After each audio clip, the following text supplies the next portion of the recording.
Collection 1914-1918. Les enfants pendant la Grande Guerre de Christophe Thomas. Introduction.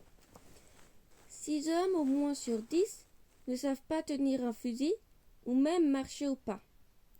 Tel est le constat lorsqu'il s'agit d'expliquer la défaite face à la Prusse en 1870. Une défaite cruelle, inattendue, mais sans appel, qui après la signature du traité de Francfort, le 10 mai 1871, contraint la France à céder l'Alsace et la Moselle aux vainqueurs. De ce profond traumatisme germe l'opinion publique, l'espoir d'une revanche et la nécessité pour la républicaine, arrivée au pouvoir en 1879, de préparer la prochaine guerre. Dès 1871, le ministère de l'Instruction publique avait réfléchi à une politique éducative intégrant la formation des futurs soldats. L'instituteur prussien a fait la victoire de la patrie, l'instituteur de la République prépare la revanche. Jules Ferry. L'adage « un esprit sain dans un corps sain » est réinterprété à dessein et place patriotisme et discipline au premier plan. Gymnastique et exercices militaires deviennent de véritables matières d'enseignement dans les écoles primaires publiques des garçons. Nous voulons pour l'école des fusils ou le fusil. Le petit fusil que l'enfant apprendra à manier dès l'école, dont l'usage deviendra pour lui chose instinctive qu'il n'oubliera plus et qu'il n'aura pas besoin d'apprendre plus tard. Paul Bert, ministre de l'Instruction publique. Un premier bataillon scolaire voit le jour à Paris le 19 juillet 1881. Un décret du 6 juillet 1882 étend le principe au niveau national. École et armée se rejoignent. Si l'écolier ne devient pas un citoyen pénétré de ses devoirs et un soldat qui aime son fusil, l'instituteur aura perdu son temps. Ernest Lewis, Question d'enseignement national.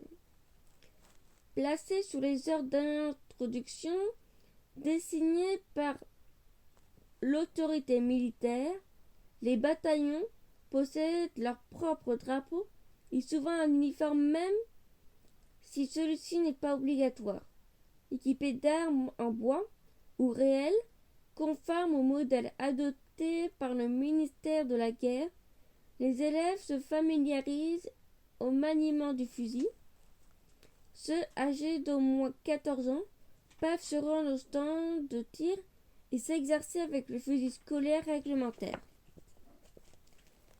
À partir de 1886, les bataillons scolaires sont progressivement délaissés et remplacés par de puissantes sociétés de tir où les élèves gardent contact avec le monde militaire. Concours et championnats sont organisés par le ministère de l'Instruction publique et rencontrent au fils succès, poursuivant ainsi la préparation des futurs conscrits. Paradoxalement, c'est un moment où les tensions internationales connaissent un épaissement et que la grande majorité des Français a abandonné l'idée de revanche que la Grande Guerre éclate en 1914. La vie quotidienne de l'enfant, l'absence du père. Dès les premières heures, la guerre bouleverse la vie des enfants. Les pères, chefs de famille, incontestés en ce début du XXe siècle, quittent le foyer, laissant derrière eux femmes et enfants. Un événement qui, par l'absence même de l'homme, déséquilibre le modèle familial traditionnel, induisant l'autonomisation et la responsabilisation des enfants. Les mères doivent assumer la charge de la maison, parfois de l'exploitation et du commerce familial. L'éloignement n'est cependant pas synonyme d'abandon. De nouvelles relations, principalement épistolaires, s'instaurent. Nombre de lettres envoyées du front montrent combien les pères cherchent à maintenir le lien et à s'assurer du bon comportement de leurs enfants. Obéissance, soutien moral et aide à la mère, sérieux à l'école.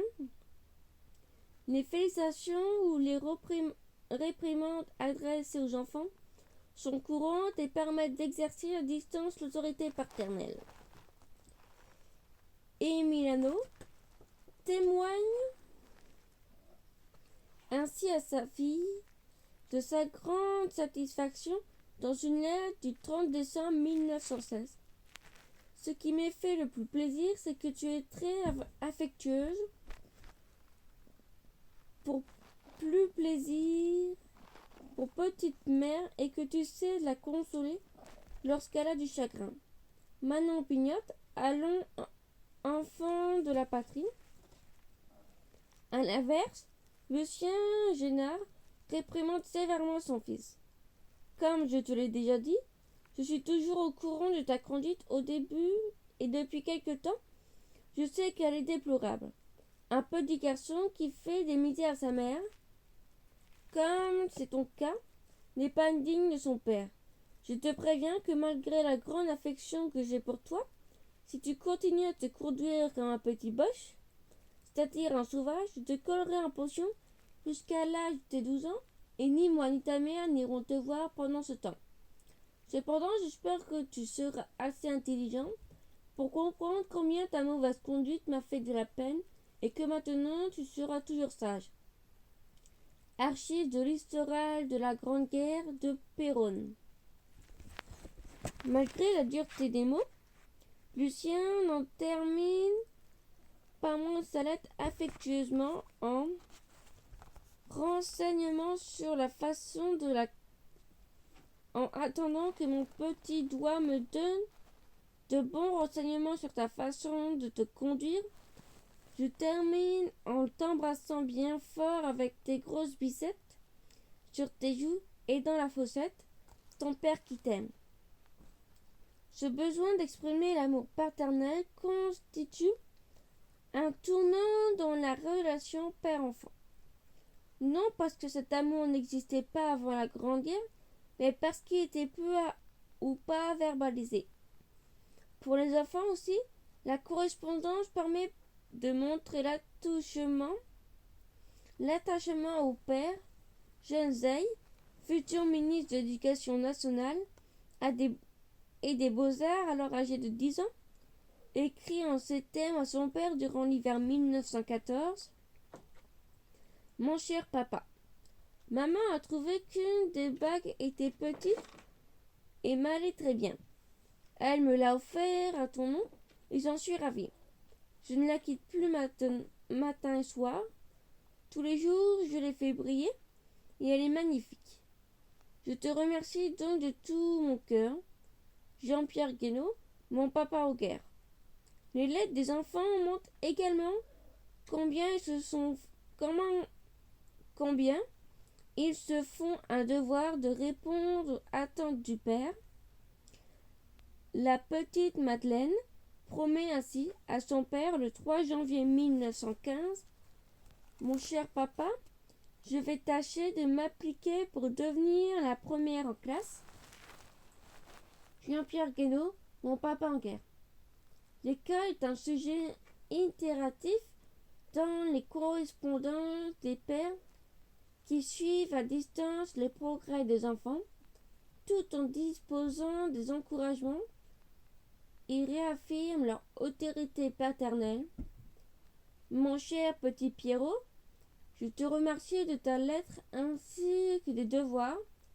Comme tu verras par les remarques de l'encre rouge, il y a quelques fautes d'orthographe, mais néanmoins, persévère, il y a du progrès, et avec de la patience et de l'attention, tu arriveras à perfectionner peu à peu ton travail. Ton papa dévoué, Albert. L'école. L'école est profondément influencée par la guerre. Tout d'abord par le départ de 30 000 instituteurs qui, mobilisés, abandonnent leur poste. Ils sont remplacés par ceux qui devaient partir à la retraite ou par des institutrices qui, pour la première fois, enseignent en primaire dans des classes de garçons. Albert Serrault, ministre de l'Instruction publique, attire également l'attention sur l'absentéisme dans une circulaire du 1er octobre 1917. Jamais le problème de la fréquentation scolaire ne s'est posé en termes plus pressants. Jamais l'instituté de nos élèves n'a été plus entravé. Un absentisme lié en partie à la nécessité pour les enfants ruraux d'assister les adultes aux travaux du champ, obligeant le ministre à concéder des aménagements, afin de permettre aux parents d'utiliser les bras des enfants sans compromettre leur éducation. On choisira pour les classes les heures qui sont les moins employées pour le travail de la terre. Une scolarité irrégulière qui pénalise les apprentissages, comme le rapport Pauline Léopard. Après la guerre, je retournais aussi à l'école et 6 mois, j'y étais allé à peu près régulièrement. D'autres n'avaient pas fréquenté l'école. Ils avaient plusieurs années de retard et les maîtres ne savaient pas dans quel cours les mettre car ils étaient trop vieux et ne savaient pas lire. Archives familiales. L'école, en s'adaptant aux contraintes patriotiques et économiques du pays, réoriente ses programmes. Dès la rentrée des classes d'octobre 1914, Albert Serrault donne le ton. Je désire que le jour de la rentrée, la première parole du maître aux élèves hausse le cœur vers la patrie et que sa première leçon honore la lutte sacrée où nos âmes sont engagées. Puis, à grande très sobrement, clairement, la leçon dira les causes de la guerre, l'agression sans excuse qui l'a déchaînée et comment, devant l'univers civilisé, la France, éternelle champion de progrès et de droit, a dû se dresser encore avec des alliés valeureux pour repousser l'assaut des barbares. Par une circulaire, il renouvelle ses orientations à la rentrée 1915. S'il est un maître dont je me refuse à concevoir un instinct l'idée, ce serait l'éducateur français pour qui la guerre n'existerait pas, qui aurait continué à vivre dans ces mêmes fiches, de ces mêmes cahiers, de ces mêmes leçons, de ces mêmes devoirs, et qui n'adresserait à ses élèves, en ces heures décisives, que des paroles inchangées. Stéphane Antoine Rousseau, La guerre des enfants, 1914-1918. La guerre imprègne les salles de classe et s'installe au cœur des enseignements. L'exactitude est la première qualité militaire et tous les petits écoliers voudront être dignes des soldats. Ils ne craindront pas de se lever de bonne heure, même en hiver, en songeant aux soldats qui, pendant des nuits sans dormir, veillent dans des tranchées. Revue de l'enseignement primaire et supérieur, 3 octobre 1915. Puis la lecture des communiqués. On sait dès que possible l'évolution du front. Ce sont parfois les élèves qui avancent ou reculent les drapeaux représentant les troupes. Un élève mérite peu être recommencé en avançant une armée alliée, matérialiser ses reculs celle-ci, et au contraire confier à l'élève que l'on veut blâmer. De l'autre côté de la frontière, l'actualité de la guerre est de même éditée, comme le rapporte un officier allemand le 30 août 1914. En Allemagne, dans chacune des salles de classe, les progrès des armées allemandes sont suivis par les écoliers sur une carte. On sait épingler des petits drapeaux noirs, blancs, rouges. L'ambiance est triomphante. toutes les matières évoquant le conflit, tout est prétexte de glorifier la patrie des Alliés ou inversement de dénigrer l'ennemi. Ligne d'écriture à recopier plusieurs fois. Y est toujours la haine des Allemands. Dictée. Le soldat de la tranchée porte un uniforme bleu, un casque en acier, des brodequins. Il a un fusil en baïonnet, des cartouches, des grenades. Il regarde dans des créneaux et tire sur les ennemis. Il souffre du froid et de la pluie. J'aime les défenseurs de la patrie. Je suis la conjugaison du verbe aimer les défenseurs de la patrie au présent de l'indicatif. Rédaction. Lorsqu'un navire arrive d'Amérique, préférez-vous qu'il soit chargé de soldats ou chargé de blé? Donnez les raisons de votre préférence. Problème. Une tranchée doit être préparée en 6 jours par 15 soldats travaillant 8 heures par jour. Après 4 jours de travail, 3 soldats tombent malades. Les autres travaillent 1 heure de plus par jour. Dans combien de temps la tranchée sera-t-elle aménagée? L'école engage les élèves à soutenir personnellement les soldats héroïsés en classe. Adoption de filleuls de guerre à qui l'on écrit et envoie des colis. Confection de lainasse pour les préserver des rigueurs de l'hiver sont monnaie courante. Cette guerre faisait beaucoup de morts et de blessés. À l'école, on faisait de la charpie, c'est-à-dire qu'on déchirait des vieilles toiles en petites bandelettes pour faire des pansements pour les blessés. Les plus grands des élèves tricotaient des lainages chauds pour les soldats et les prisonniers. Se souvient Pauline Lampard, archive familiale.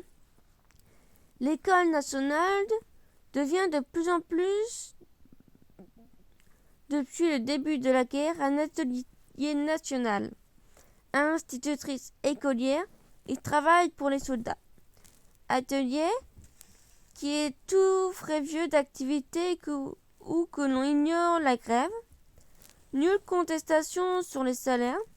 1 million de petits ouvriers se surmènent gratuitement avec un entrain joyeux, heureux et fiers de contribuer à la défense du pays en défendant la santé des combattants contre le froid, la pluie ou bien l'ardeur du soleil. Édouard Petit de l'École à la Nation 1917, fin 1916, après les batailles de Verdun et de la Somme, les leçons s'écartent progressivement du champ de bataille, mais s'attachent toujours à glorifier la France à travers ses grands hommes, sa culture, ses valeurs, ses paysages. Les jeux et les jouets. Dans toutes les cours d'école ou dans la rue, les enfants transportent dans leurs jeux le monde qu'ils entourent, la mode et au champ de bataille improvisé. Les jeux n'étaient pas variés. Ils jouaient aux soldats et se divisaient en 2 camps, mais aucun ne voulait représenter les proches. Ils manœuvraient cependant, des blessés pour rire tombaient. Alors venaient les brancardiers. Sans jamais se lasser, les enfants jouaient à la guerre. Rapport instituteur en 1915. Mademoiselle Georgette, l'institutrice, me dit tout le mal que lui donnent ses élèves qui ne songent qu'à la guerre et fort peu aux 4 règles, chars d'Elvert, carnet des fantassins, jeux de guerre parfois vêtus d'uniformes reproduisant ceux des adultes, où les garçons se transforment en soldats comme papa, où les petites filles se métamorphosent en infirmières promptes à soulager les souffrances. Certaines s'amusent à miner le désespoir des mères recevant par courrier l'annonce de la mort du mari tombé au champ de l'honneur. L'enfant arrive d'ailleurs facilement aux excès. Il n'est pas choqué par les choses violentes, pour le ton d'exécution. Espion à fusiller, ait autant de succès que les autres scènes. Trop souvent, on ne pense qu'à zigouiller. Témoignage d'une institutrice dans une enquête de la Société libre pour l'étude spéciologique de l'enfant, nos enfants et la guerre.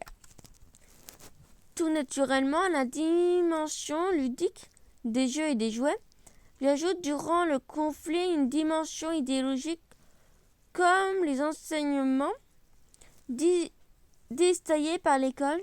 Ils doivent de répondre aux besoins d'expliquer la guerre et d'encadrer l'interprétation.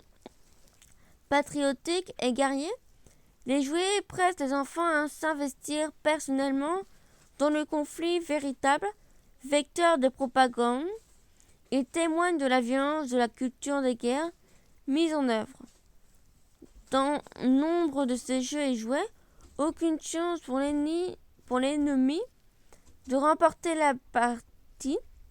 La victoire finale de la France et de ses alliés doit apparaître comme inéluctable aux jeunes joueurs et justifier le sacrifice demandé. En mettant à l'épreuve leur patriotisme, les jouets attestent bien la brutalisation de la société. J'avais tout de suite fait preuve de patriotisme exemplaire en piétinant un poupon de celluloïd made in Germany, qui d'ailleurs appartenait à ma sœur, où on a eu beaucoup de peine à m'empêcher de jeter par la fenêtre des porte-couteaux en argent marqués le même signe infâme. Simone de Beauvoir, mémoire d'une jeune fille rangée. Chariot à bascule, jeu de plateau, on ne passe pas.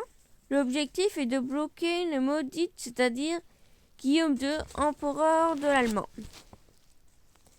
Couverture de catalogue de jouets du magasin au printemps. Jeu d'adresse britannique. Ambulance hippomobile miniature. Tank britannique. Jeu de quilles dont la première est l'effigie de Guillaume II. Poupée en tenue bleue horizon. Jeu de tir. Mitrailleuse en bois. La littérature jeunesse. Comme les jeux et jouets, la littérature jeunesse se militarise et entraîne les lecteurs dans la guerre. Albums, presse patriotique, magazines, mettant tout en œuvre pour expliquer, interpréter et légitimer la guerre. L'hebdomadaire Mon Journal publie des romans sur la guerre, des anecdotes sur nos vieillards soldats, des récits de combats, de batailles, les traits d'héroïsme des armées alliées. Le manifeste du journal Les Trois Couleurs est révélateur des lignes éditoriales. Notre journal est placé dans l'Égypte du drapeau tricolore, bleu comme le ciel de France, blanc comme notre conscience de braves gens, lâchement attaqués par les Germains, rouge comme le sang, pour des braves soldats qui vont nous faire une France plus grande et plus belle, un monde enfin libéré de la tyrannie prussienne. La lutte contre ces véhéments que pour effacer jusqu'à la trace des impériaux des Allemands et pour exterminer leur race, dans leurs femmes et leurs enfants, des cris de ces jeunes vipères que nos cœurs ne soient point émus. Ces enfants vengent leur père, mais les morts ne les vengent pas. Ravisés, les grands classiques de la littérature enfantine sont l'occasion de revenir sur la responsabilité de la guerre pour, là encore, mieux la justifier. Lucien Laforge propose aux visions guerriers du conte de fées en 6 illustrations légendaires. Il y avait une petite fille qui vivait chez elle bien tranquille, sans rien demander à personne. Mais à côté, Lord Totonus les menaçait sans jour. Un jour, devenu fou, il se jeta sur la plus petite, la Belgique, pour l'écraser, mais elle lui glissa dans les mains, puis se jeta dans la plus belle, la France, pour lui valer ses vins et ses fleurs, mais il tomba dans la Marne. Alors les petites filles entourèrent l'ogre et lui coupèrent la tête, et la paix revint pour toujours. Dans sa version du Petit Chaperon Rouge, devenu conte patriotique en 1917, Charles Marot-Vosière affuble le loup d'un casque, un pointe et d'un sabre, alors que le héros, coiffé d'un bonnet phrygien avec organe tricolore, revêt une robe bleu, blanc, rouge. Les illustrations de Gueux Arnaud permettent à tout enfant, même non lecteur, d'identifier son équivoque, l'agresseur. Il s'agit en l'occurrence de Guillaume II, identifiable à ses célèbres moustaches dressées, telles les cornes de diable. En adoptant ce conte populaire, l'auteur vise à donner du sens au conflit auprès des plus jeunes enfants, comme il l'a fait l'année précédente avec La Belle au bois dormant. Quand naquit la jeune République, appelée la France, on convoqua les fées dans l'espoir qu'elle lui donnerait toutes les qualités et lui promettait tout le bonheur. La première dit « Ton talent dans les arts charmera l'univers ». La seconde dit « Ton esprit, ta gaieté émerveilleront le monde ». La troisième dit « Ton bon goût fera de toi la reine de la mode ». Mais on vit approcher tout d'un coup une vieille fée qu'on avait oublié d'inviter. Elle dit à haute voix « Par ta légèreté de caractère, tu seras entraîné dans une guerre la plus épouvantable que les hommes aient jamais connue. » Des tirages à succès s'adaptant à l'actualité, les controversés Pied Nicolas, anarchives Ascro sont morales. Sévissant dans l'épatant depuis 1908, ils endossent l'uniforme le 10 décembre 1914. Ils s'achètent une responsabilité auprès de leurs détracteurs en mettant leur ronflardise au service de la lutte.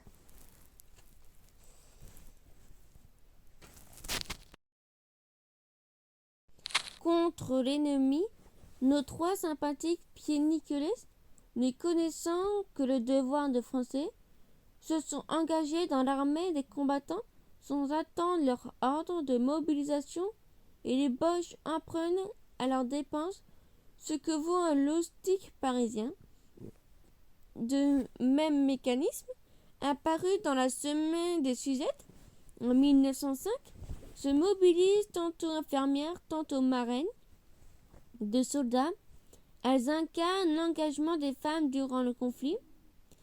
La semaine des Suzette et d'autres proposant des activités manuelles, des patrons, permettant aux petites filles de se consacrer à leur confection de vêtements pour poupées et pour les combattants.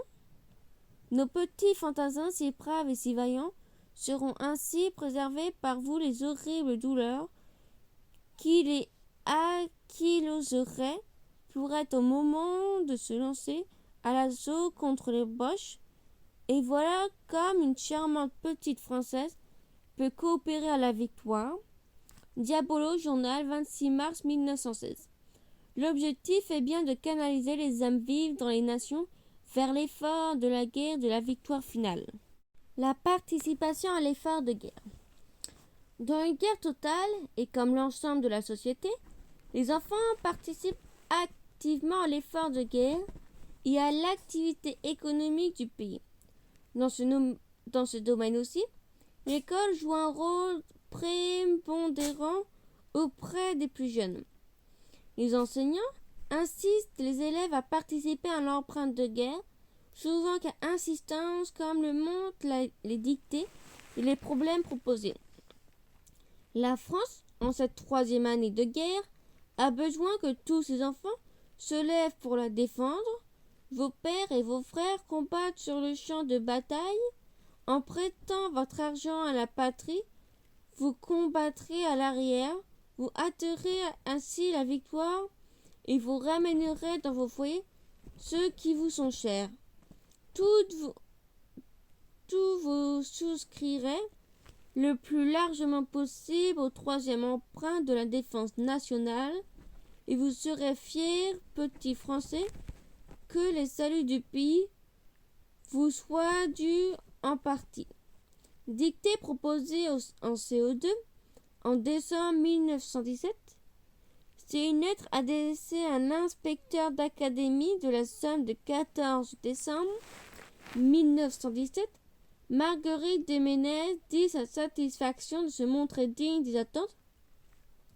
J'avais dans ma tirelire une assez forte somme que je destinais à l'achat d'une bicyclette, mais notre maîtresse lui ayant dit qu'il fallait souscrire pour la défense nationale, j'ai préféré donner cette somme pour avancer l'heure de la victoire et pour que papa revienne plus vite. Et plus tard, je serai fier de montrer à mes enfants que j'ai participé à la délivrance de la France. Archives départementales de la Somme. Les enfants sont également mobilisés pour vendre des insignes lors des manifestations ou les quêtes organisées dans le cadre des journées patriotiques. Les insignes divers sont vendus le dimanche au profit des œuvres de guerre. De petites matinées théâtrales, littéraires et musicales sont données par nos élèves dans la salle des fêtes à l'école des garçons. La journée du 75 produit au moins 500 francs remis par nos soins entre les mains du monsieur le sous-préfet de Dinan, rapport d'un instituteur d'Ivran-Côte d'Armor. Les écoles des filles d'Amiens collectaient 3110 francs lors de la journée du 75 au février 1915, 5858 francs lors de la journée du poilu de décembre 1915. Pour compléter cette mobilisation financière, l'école exploite la force de travail des élèves pour faire face au manque de bois et à la perte de 30% des productions agricoles en raison de l'occupation allemande du nord et de l'est de la France. Le ministère de l'Instruction publique et de l'Agriculture appelle les enfants à apporter leur concours à la culture de terre et à l'élevage depuis 1917. Une circulaire rend obligatoire la participation des élèves et la production agricole. Partout, l'enseignement de l'agriculture est obligatoire. École normale et école primaire supérieure et éléments des heures réservées à cet enseignement seront consacrés dès que la saison le permettra à des travaux de jardinage et d'élevage. Rassemblant plus de 200 000 élèves, de nombreux jardins scolaires sont cultivés. Ils fonctionnent, y compris hors temps scolaire, sous la tutelle des enseignants et participent à lutter contre les pénuries alimentaires. La seule école primaire supérieure et professionnelle d'Amiens récolte au cours de l'année 1917 plus de 11 tonnes de légumes d'hiver. Depuis 1882, l'école est obligatoire jusqu'à 13 ans. Dès 14 ans, nombre d'enfants travaillent 2 fois plus élevé que celle des femmes. L'industrie de guerre emploie à elle seule plus de 130 000 jeunes de moins de 18 ans et travaillent 11 heures par jour, 6 jours par semaine.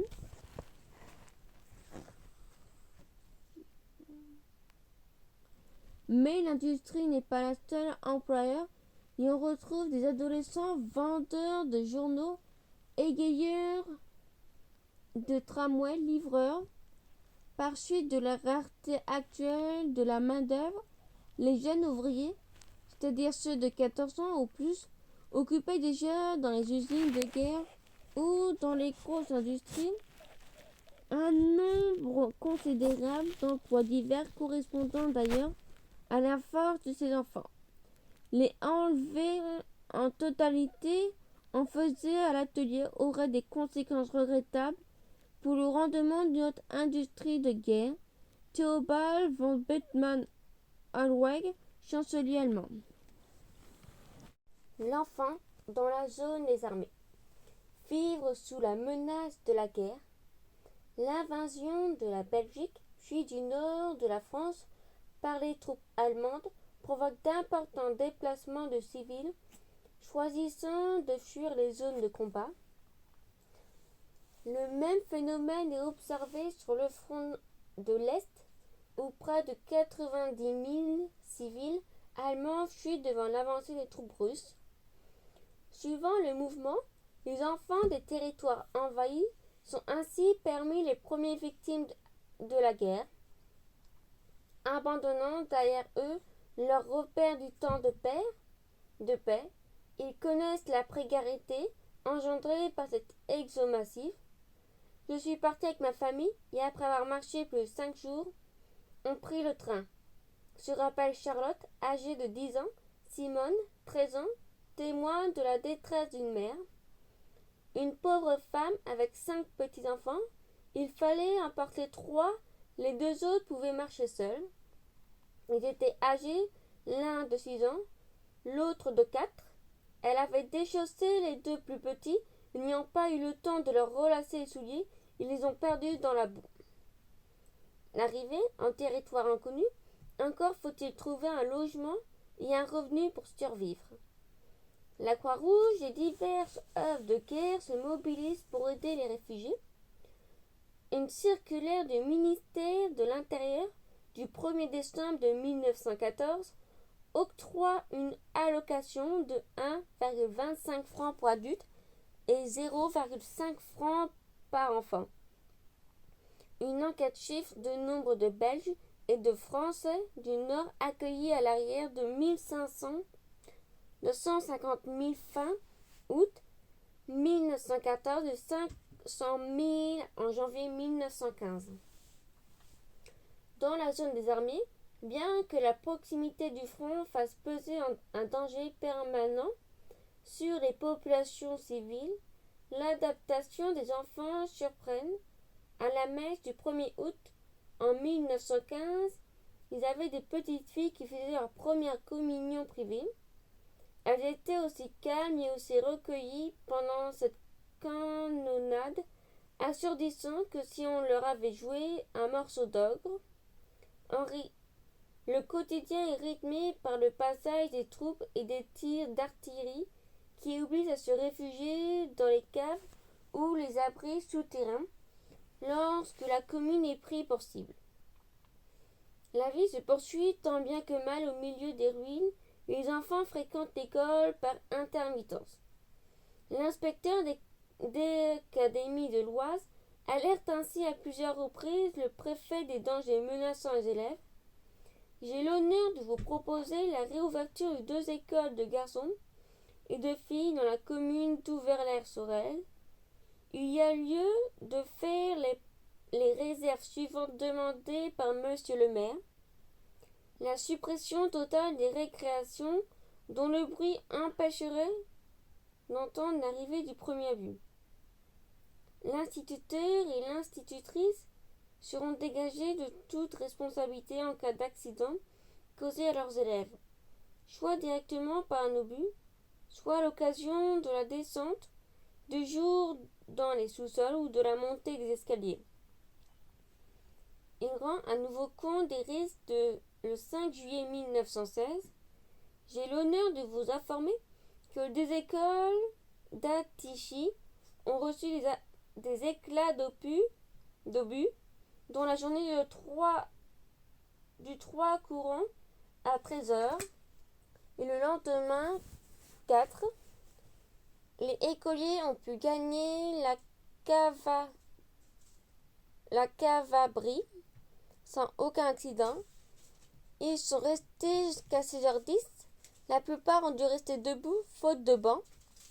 Pour oublier la fatigue et le danger, l'instituteur les a fait chanter en chœur. L'école des filles et les fenêtres et les prix endommagés. La population a réfugié dans la cave. J'estime qu'il y a lieu d'ordonner la fermeture des 2 écoles.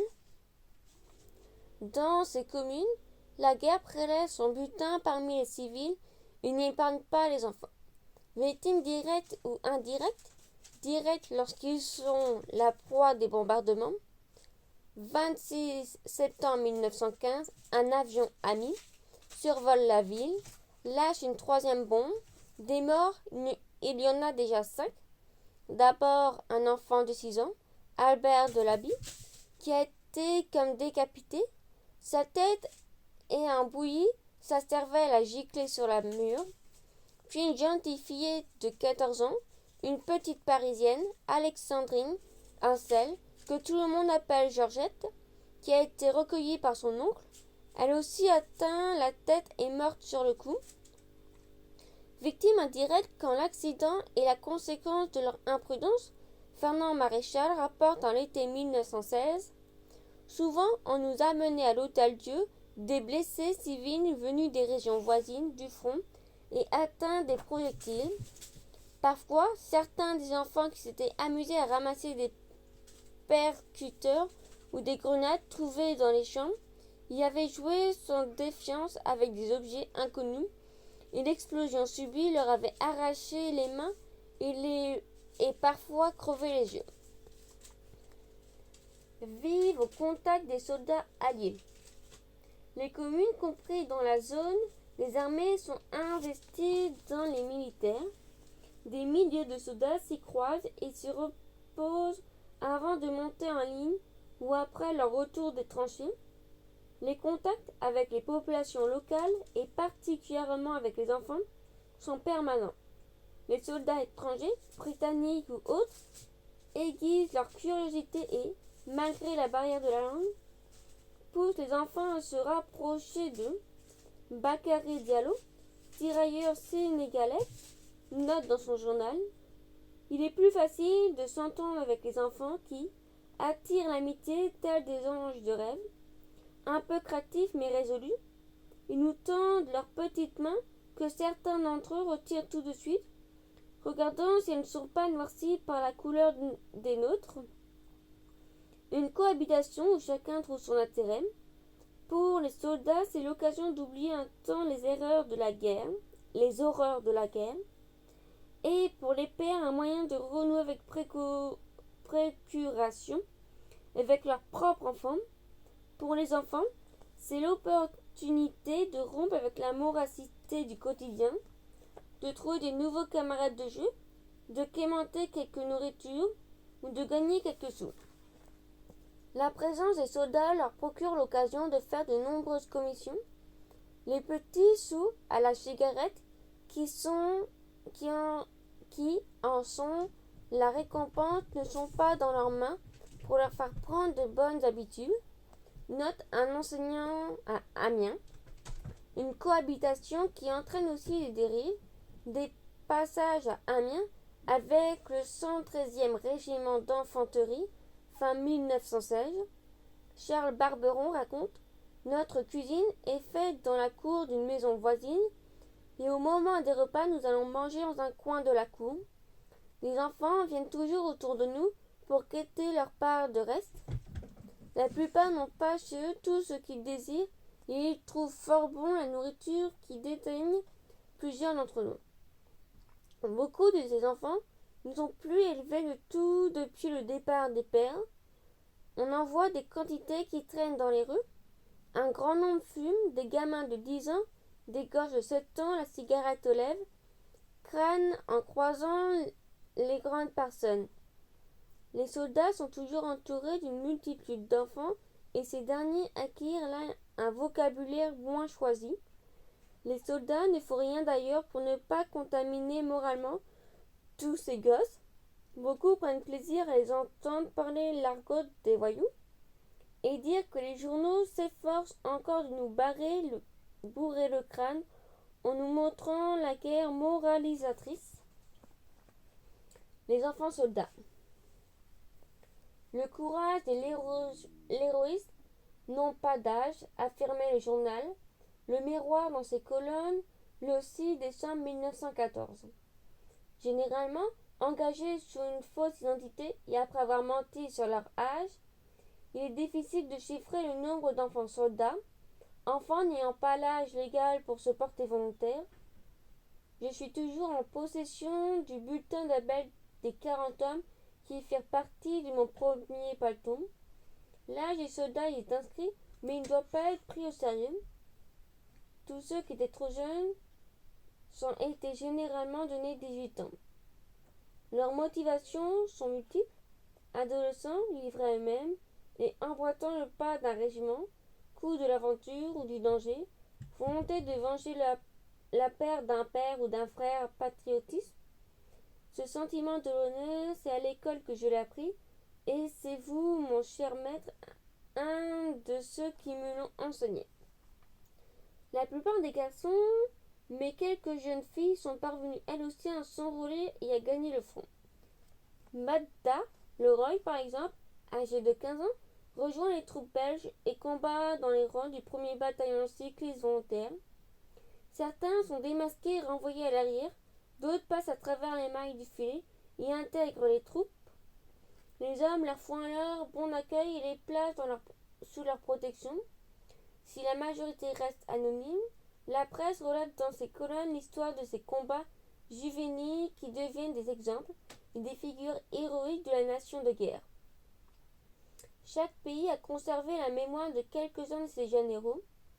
À 15 ans, Jean Corotin Carré s'engage dès 1915 sous le nom d'Auguste Duteuil. Fin 1916, parvenu à l'âge légal, il écrit à son colonel afin de reprendre sa véritable identité. Reversé dans l'aviation en 1917, il rejoint l'escadrille SO 229 dans la Meuse.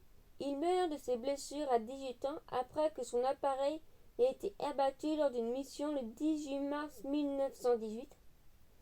À 15 ans, Jacques Corneille abandonne son emploi et s'engage dans la Royal Navy en octobre 1915. Après sa formation, il est affecté à Pâques en 1916 sur le HMS Chester. Le navire est engagé le 31 mai 1916 dans la bataille du Jutland. Le Chester est touché à plusieurs reprises et Jacques, bien que sévèrement blessé, reste à son poste jusqu'à ce que le bâtiment abandonne le théâtre d'opération. Hospitalisé, il meurt de ses blessures le 2 juin 1916.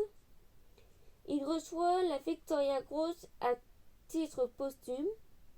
Dès la déclaration de guerre, Marina Yurlova, fille de colonel, rejoint à 13 ans un régiment cosaque. Blessée à plusieurs reprises, elle reçoit la croix de Saint-Georges, jugée inapte au combat en 1917. Elle poursuit la guerre comme conductrice d'ambulance. Après la révolution fuyante les bolcheviks, elle s'embarque pour le Japon, 1919, avant de gagner les États-Unis, 1922, où elle débute une carrière de danseuse. Désirée Bianco, 58e RI colonial, et Joe Candon, Royal Irish Regiment, sont les plus jeunes victimes reconnues pour la France et la Grande-Bretagne. À 13 ans, le premier est tué le 8 mai 1915 lors d'une charge dans les Dardanelles sur le front d'Orient. Le second meurt le 24 mai 1915, intoxiqué par le gaz lors d'un bombardement près d'Ypres, en Belgique. Il venait de fêter ses 14 ans. L'enfant en zone occupée. Côtoyer l'ennemi. Après quelques semaines de guerre, les Allemands occupent la Belgique et les départements du nord et de l'est de la France. Les troupes comptant dans les villes et villages auprès des populations locales, élevées dans la défiance et souvent dans la haine des Allemands. Les enfants sont dans un premier temps impressionnés par l'occupant. La curiosité prend néanmoins rapidement le dessus, comme Polly de Lampart en témoigne dans ses souvenirs d'enfance. Le 31 août 1914, les Allemands, on disait les Prussiens, ont envahi Amiens. Ils ont défilé en vainqueurs dans les rues et j'ai couru avec d'autres enfants pour les voir passer dans la grande rue en haut de chez nous. Ils avaient vraiment fière allure, ces Uhlans, sur leurs chevaux, dans leur bel uniforme, coiffés de leurs casques à pointe bruyante. Au soleil surmonté d'une longue crinière de haut de mes 7 ans, c'était impressionnant.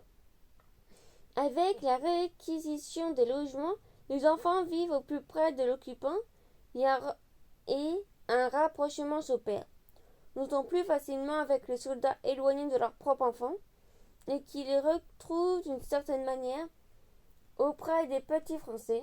Depuis le début, les enfants sont très familiers avec les Allemands. Ils jouent dans la rue avec eux. Ils savent quelques mots et il leur arrive de demander même au perronnet un morceau de peau, pas en allemand, quand ils ne comprennent pas ce que disent les soldats ou quand ils ne veulent pas leur céder, ils disent nicht comprennent. Des petites filles de 3 à 8 ans viennent taquiner les soldats qui leur donnent des friandises et des leçons d'allemand. Quant aux autres filles de 14 ans et au-dessus, elles font volontaire la causette avec les soldats logés chez Monsieur Frémoy et leur donnent des leçons de picarde. Scène de la rue, 3 petites filles sont en extase devant un étalage de poupées. Un officier entre dans le magasin, achète une poupée à 15 francs et deux de 4,95 francs, les donne aux petites filles stupéfaites et disparaît. En rendant quelques menus services à ses ennemis, devenus familiers, les enfants obtiennent parfois de modestes rétributions, souvent alimentaires, qui améliorent l'ordinaire. Si la majorité des enfants se montrent dociles, d'autres, en signe de ce qui pourrait être qualifié d'acte de résistance, n'hésitent pas à se moquer de l'occupant. Arthur Faucher raconte en 1915 les gamins de Saint-Quentin imitent les soldats allemands en exécutant leur pas de parade qui consiste à frapper le sol un coup de talon le plus fort possible.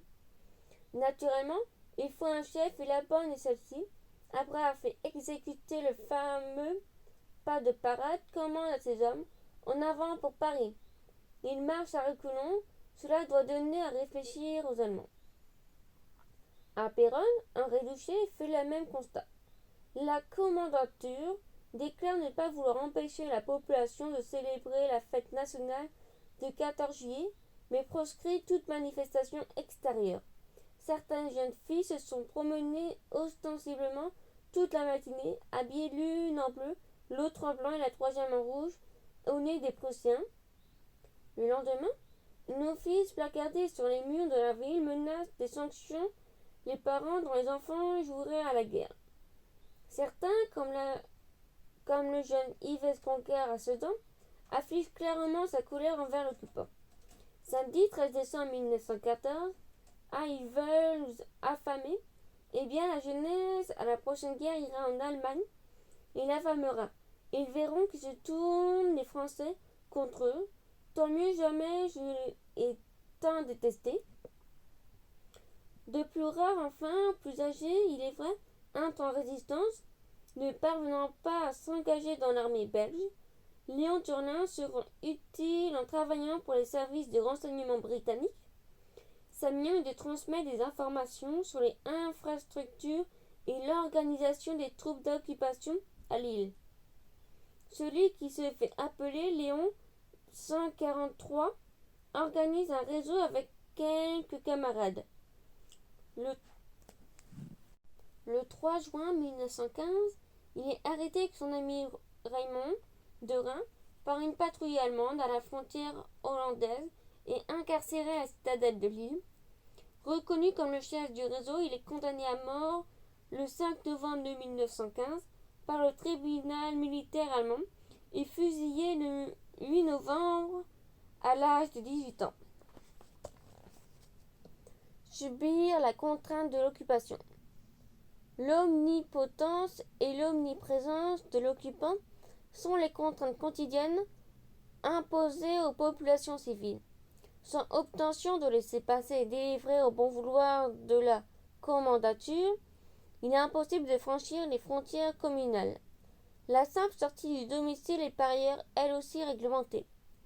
Dans certaines communes, les adolescents sont tenus de saluer les officiers allemands qui croisent dans la rue comme l'impose d'avis placardé le 19 juillet 1915. Par ordre supérieur, tous les habitants de Nyon du sexe masculin, à partir de 12 ans, auront à saluer poliment en se découvrant tous les officiers de l'armée allemande ainsi que les fonctionnaires ayant rang d'officier.